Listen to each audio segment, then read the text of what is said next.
que nós vamos conversar hoje? Nós vamos falar sobre derivativos, né? Lembra que a gente está falando lá do módulo 15 da Ancor, essa matéria é no módulo 2 do CFP e cai nas duas provas, né? Então nós vamos falar agora a respeito de contrato futuro de índice Bovespa. Então na última vez que a gente conversou, a gente falou contrato futuro de boi gordo, hoje nós vamos falar de contrato futuro de Bovespa, né? De índice Bovespa. E a pegada é muito parecida, né? Então, olha só, você tem hoje a bolsa aqui, ó, a bolsa tá que tá, hein? Ela tá em 108 mil, quase 109 mil pontos, né? Então, quando você olha para a tela, é só alegria, ó, olha, é só verdinha aqui, tem uns vermelhinhos também, mas no geral é verdinha, tá certo? E a bolsa batendo aí 109 mil pontos, praticamente. Legal? Então, como é que se usa o contrato futuro de Bovespa? Uma das formas de você usar o contrato futuro de Bovespa é você montar um ETF, né? Montar um fundo passivo indexado à bolsa, né? Então, quando você quer entregar exatamente o desempenho do índice Bovespa, uma das maneiras de fazer isso é o seguinte: o gestor do fundo pega o caixa do fundo, aplica em CDI, em taxa Selic, e ele compra contratos futuros de Ibovespa, né? Da seguinte forma, vem comigo aqui que eu vou fazer um esquemão fácil da gente entender. Então o cara vai lá e ele compra a 100 mil reais o contrato. Então imagina que a bolsa esteja a 100 mil pontos, ele vai lá e compra a 100 mil reais, isso aqui quando? Em D0. Então imagina que ele faz isso na data zero. Tá certo? Muito bom. E ele fica comprado nesses contratos, né? Imagina que a bolsa está 99 mil alguma coisa, o futuro vai estar sempre um pouquinho acima. Então isso é uma coisa que você tem que saber. O contrato futuro de Bovespa, né? Ele é curtinho. Aqui no Brasil, os que vão ter liquidez é para 1 mês, 2 meses, dependendo do vencimento, aí no máximo até 4 meses, tá certo? E o contrato futuro vai estar sempre a um preço um pouquinho acima do contrato à vista. Legal? Sempre. E a diferença entre os dois é o custo de oportunidade do dinheiro. Então eu fui lá e comprei um contrato futuro a 100 mil pontos, né? Imagina que eu segurei por 1 mês esse contrato e lá no dia do vencimento, né, ele vence pelo preço à vista. Isso é uma coisa muito importante. Os contratos futuros no dia do vencimento, eles vencem pelo preço à vista. Então imagina que lá em D30, né, 30 dias úteis depois, lá em D30, eu tô lá com o contrato ainda em carteira e eu estava comprado, né? Não esqueça, né? Eu estava comprado, tá certo? 100 mil foi buscar 105 mil. O que aconteceu? Eu recebi ajuste. Por quê? Porque eu estava comprado. A bolsa subiu aqui, eu ganhei essa diferença. O 105 menos 100. 105 menos 100 dá 5 mil reais por contrato. Tá certo? Então olha só, a bolsa subiu, eu recebi grana no valor de 5 mil reais e isso foi agregado ao patrimônio da minha carteira. Por isso, o investidor que está comprado em índice futuro Bovespa, ele ganha ajustes diários à medida que esse índice vai subindo. Isso é uma coisa muito importante, ok? O investidor que está vendido, ele perde, ele tem que pagar esses ajustes diários à medida que o índice Bovespa futuro sobe. Então, quando a gente olha esse 100 que foi para 105, não foi numa paulada só. Dia a dia aqui foi subindo um tiquinho, quando subia, recebia grana nesse dia. Em D1, em D2 a mesma coisa, em D3 deu uma baixadinha, tem que pagar a grana e assim vai. No net, o cara recebeu 5 mil reais porque saiu de 100 e veio para 105 mil pontos o contrato futuro de índice Bovespa. Você percebeu então que é uma estratégia utilizada para você estar com o seu dinheiro, por exemplo, investido no CDI, na taxa Selic, mas como você está comprado em contratos futuros, à medida que os contratos futuros vão subindo, você vai ganhando dinheiro? É esse lance aqui, ó, dá uma olhada, né? Imagina que eu tivesse comprado um contrato futuro, sei lá, há um mês atrás, né, a bolsa estava abaixo de 100 mil pontos. Imagina que eu comprei contrato futuro a 100 mil pontos, né? Cada ponto é R$1. Ó, agora bateu 108.851, não bateu? Então eu teria recebido de lá para cá nesse um mês 8.800 e não sei quantos reais, né? Por isso que, não sei se vocês sabem, mas essas corretoras, elas têm um contrato que chama contrato de mini contrato de bolsa, né? O chamado mini índice. E, putz, bomba, né? O pessoal gosta de ir lá, né? coloca um dinheirinho, eu chamo de fezinha, fazer uma fezinha, né? Porque no curto prazo, você não sabe para onde vai a bolsa, né? Mentira se alguém falar que sabe. Então, no longo prazo, é legal investir em boas empresas, mas no curto prazo pode ir para qualquer lado. Aí o cara faz a fezinha, fica lá comprado, quando sobe ele ganha ajuste, tá certo? Quando cai, ele tem que pagar ajuste. Já vi muita gente quebrando fazendo isso, não sabendo o que estava fazendo, tá? Mas se usar da forma correta, é um bom instrumento, né? Porque você viu, você transforma um fundo que era fundo DI, né? Na sua carteira pessoal, por exemplo, você está comprado e você transforma em fundo de ações passivo, que te entrega exatamente a variação do índice Bovespa, se você tiver comprado, tá bom? Então essa é uma das aplicações. Outra aplicação é uma aplicação de hedge, para quem tem uma carteira de ações, né? E os fundos de ações... Opa, desculpa. Esqueci de pôr o não perturbe aqui, às vezes entra alguma ligação. Mas vamos lá. Então, um fundo de ações que quer se proteger, um multimercados que quer se proteger da queda da bolsa, né? Então, veja só. Imagina que você gestor, né? Ou então você que tem a sua carteira pessoal, investidor, montou lá as ações que você acha que vão bombar, tal, não sei o quê. Mas aí você está sentindo que o cenário está ficando esquisito e que no curto prazo a bolsa como um todo pode cair. Você confia nas suas ações, mas você acha que a bolsa como um todo pode cair. Esse é um grande problema, tá certo? Então o que você faz? Você pode se proteger da queda da bolsa. E como que você se protege da queda da bolsa como um todo? Você precisa ir lá no mercado de futuros e ganhar dinheiro com a queda. Lembra sempre o seguinte, ganhar dinheiro com a queda é ficar vendido no contrato futuro. Então olha o que vai acontecer. Acompanha aqui comigo. Vem junto aqui. Então, olha só. Imagina que eu faço uma venda aqui, né? E eu vendi um contrato futuro de Bovespa do jeito que está agora, a 109 mil pontos. Se você for olhar o contrato futuro de Bovespa, ele dá lá uns 109 mil pontos, tá certo? Fiquei vendido. Eu recebi alguma grana por vender isso? Não, porque é uma operação sem caixa. Eu vou ter que dar garantias, tá certo? Que eu consigo de uma forma ou de outra arcar com os ajustes, mas não teve investimento e também não recebi nada quando eu vendi esse contrato futuro de índice Bovespa. Aí o que acontece? Se vier mesmo um chacoalhão, segunda onda de Covid, terceira, quarta onda de Covid, né? Aí chegou lá, bateu 90 mil pontos daqui 3 meses. Bolsa bate 90 mil pontos, o contrato futuro liquida pelo à vista lá, que é 90 mil pontos. Qual que foi essa diferença aqui? Caiu de 109 para 90. Eu não estava vendido? Lembra sempre de uma coisa, o cara que está vendido está apostando na baixa. A gente brinca, né, no mercado, estou vendido em Brasil, o Brasil nunca vai ganhar essa Copa, né? Por quê? Eu estou considerando que vai cair a cotação, que não vai dar certo. Sempre que você está vendido em algo, você não aposta naquilo, tá certo? Aposta contra aquilo.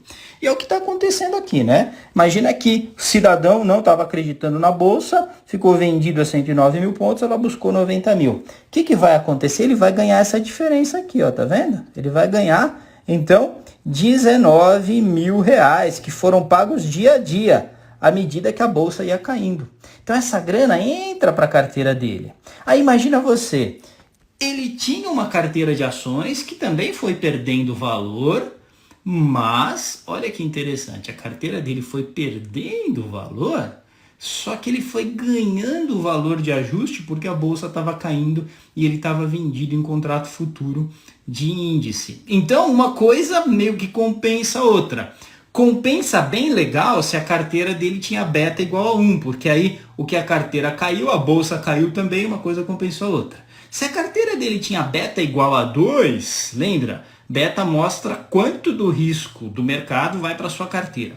Se você tinha beta igual a 2 na carteira, a sua carteira caiu de 109 aí para 70 mil reais, tá certo? E a bolsa caiu de 109 para 90 mil pontos.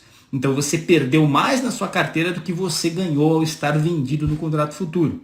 Beleza? Por isso que você precisa, né? Por isso que você precisa considerar o beta nessa conta. Então uma coisa que pode acontecer, né? Uma pergunta que pode acontecer lá na prova é o seguinte, né? Você tem lá, imagina o seguinte, você tem uma carteira, os caras falam que a carteira tem beta igual a 1,5, ok? E aí diz para você que é uma carteira de 1 milhão de reais. E diz para você que o contrato de Bovespa Futuro está em 100 mil pontos. E aí pergunta para você, quantos contratos você precisa comprar para proteger essa carteira? Se o beta fosse igual a 1, era simples, né? A carteira é de 1 milhão de reais, 100 mil pontos é cada contrato, 1 milhão dividido por 100 mil seriam 10 contratos. Mas como a carteira tem beta 1,5, eu preciso multiplicar pelo beta, precisa ter mais contratos para a proteção ficar legal. E aí daria então 15 contratos. Então olha só, o número de contratos, né? Ele vai ser o valor da minha carteira, né? O valor do portfólio, tá certo? Dividido pelo tamanho do contrato, ok? Vezes o beta. Ao fazer essa conta, você determina, mas não quero que você decore a fórmula, quero que você entenda, né? 1 milhão de reais é a sua carteira. Eu preciso proteger 1 milhão de reais. Cada contrato, 100 mil pontos. 1 milhão dividido por 100 mil vai dar 10 contratos eu protejo. Ah, mas tem um beta aqui que faz a carteira cair mais. 1,5. Ah, então 10 vezes 1,5 vai dar os 15 contratos. Beleza? Então, é assim que a gente calcula o número de contratos para proteger uma carteira de ações, número de contratos de índice futuro, né, nos quais eu vou ficar vendido, para proteger essa carteira de ações, tá bom? O Feira está se manifestando aqui, deixa eu ver o que ele está falando. Beleza aí, Feira? Como é que estão as coisas aí em Feira de Santana? Nessa volatilidade do pós, não ficou não, bolsa, eu truco, 6, 9, 12, não ficou. Você acha que ficou porque os momentos eram diferentes, tá? Então o que estava acontecendo é que quando a gente captura, às vezes, o valor na tela, a gente tem, e está variando muito o mercado, como você falou, alta volatilidade, então você pegou o Ibovespa à vista no momento, o Ibovespa futuro está com uma defasagem em linha de tempo.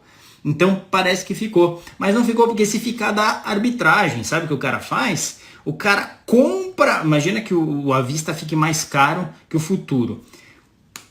Os robotraders entram comprando o futuro pesado e vendem o à vista, né, com as frações daquelas ações, das principais pelo menos, e aí eles equilibram o preço. Então eles arbitram muito rapidamente isso hoje, e aí já fica aquele equilíbrio do Ibovespa à vista voltar a ficar mais baixo que o Ibovespa futuro, tá bom? Então, basicamente o que acontece na prática é isso. Aqui quando a gente olha na tela, né, às vezes até pelo feed, né, de informações, dependendo do feed que você está usando, você enxerga isso dessa forma, ok? Muito bom, legal, ETF 15% de IR, correto, ETF de renda variável 15% de IR, perfeito. Jaqueira Mox está conosco, tudo bom, Jaque? Beleza, muito bom. Legal, deixa eu ver, alguma outra pergunta? Eu acho que não. Então, para lembrar para as provas, né? O que você tem que lembrar? Coisas importantes. Contrato futuro de Ibovespa, como qualquer contrato futuro, tem ajuste diário. É uma operação sem caixa. Quando você compra um contrato, você não investe um tostão, mas tem que pôr margem de garantia. O que é a margem de garantia? É um título público, é um CDB, desde que tenha crédito lá na B3, tenha limite de crédito e tal, você deposita lá. Depositou lá, o que acontece? Você está garantindo que se o mercado for contra você, você tem bala para pagar o ajuste diário. Se você não pagar, então imagina, estou lá vendido a 109 mil pontos, subiu para 112, eu vou ter que pagar 3 mil reais por contrato. Se eu não pagar o ajuste diário em D mais um, que é no dia seguinte, o que a bolsa faz? Ela vai lá, liquida a minha garantia, encerra a minha posição e garante que ninguém ficou no default, né? Ninguém tomou chapéu nessa operação, tá bom? Então, qualquer contrato futuro tem ajuste diário e tem a margem de garantia, mas é uma operação sem caixa. Então, quando você compra, você não investe nada. Quando você vende, você não recebe nada. Primeiro ponto. Aí, vamos lá. Subiu aquele treco lá, né? Subiu o contrato futuro, eu estou comprado, eu estou ganhando dinheiro, estou ganhando ajuste. Caiu e eu estou comprado, eu estou pagando ajuste. Vendido é exatamente o contrário. O cara que está vendido, ele ganha na baixa e ele perde na alta. Tá certo? Tem que lembrar disso. Segunda coisa que você tem que lembrar, então, para fazer hedge, né? Porque isso cai bastante. Para fazer hedge, você precisa, né, considerar o beta na operação. Então dá um zoinho aqui, ó. Tem que ter o beta. Então você pega o tamanho da carteira que você quer travar, era 1 milhão aqui nesse exemplo, o tamanho do contrato é 100 mil. Quanto que é o tamanho do contrato do Ibovespa? Ele varia de acordo com o Ibovespa futuro. A cotação do Ibovespa futuro é o tamanho do contrato. 1 milhão dividido por 100 mil dava 10 contratos, mas tinha um beta de 1,5, tenho que multiplicar pelo beta, e aí eu chegava em 15 contratos. Então, você tem que lembrar disso também, tá bom? Tá perguntando aqui para mim o Felipe, né? A garantia tem que ter liquidez diária? Não, não tem. O que tem que ter é o devido crédito. A B3 tem que reconhecer como um ativo que sirva como garantia. Então, se você entrar lá no site da B3, eles falam, tá bom? Acho que deu uma pipocada aí, mas eu dizia que você tem que ver lá no site da B3 quais ativos podem ser utilizados como garantia. Aqueles que a gente sabe que sempre são utilizados. Título público, CDB de banco de primeira linha, tá certo? CDBs de um modo geral, né? Mas banco de primeira linha é mais garantido e assim por diante. Então, normalmente, né, os de alta liquidez, garantido que eles têm liquidez, aqueles que não têm uma liquidez tão grande, prazos mais longos, LCI, LCA e assim por diante, eles estão sujeitos ao crivo lá da B3, né? Então, a B3 pode ser que ela tenha que aprovar como um título para garantia, tá bom?